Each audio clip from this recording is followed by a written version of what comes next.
แบบนี้อยู่จุดซื้อแล้วเนาะ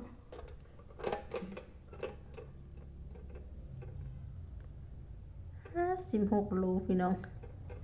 กินแต่กาแฟวันนี้นะยังไม่ได้กินข้าวยังเด้อ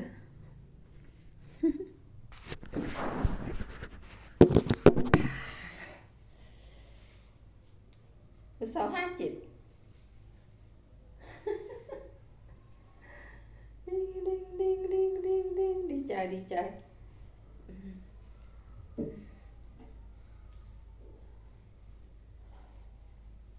พัดกาบอก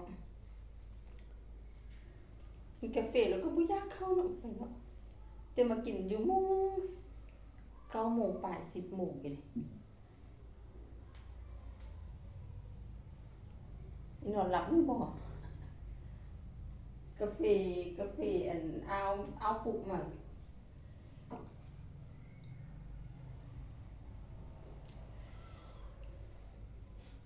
ร่างกายที่ก็อุ่นก็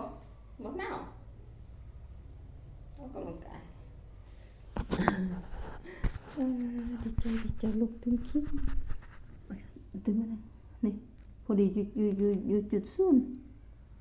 อยู่จุดศูนย์นี่คิดหนึ่งบ่5 6บ่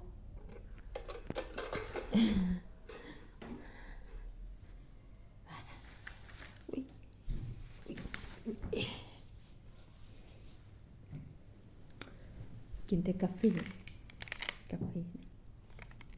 ดาว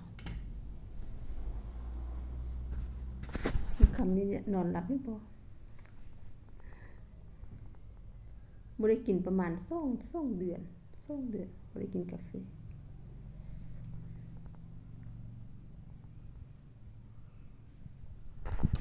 ก็เย็น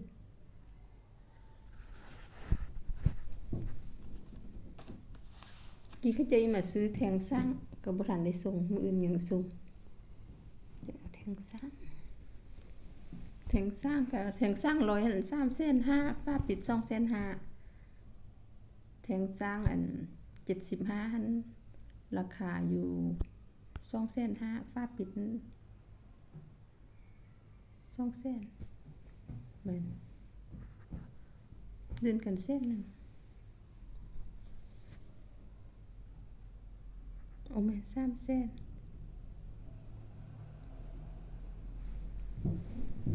ราคา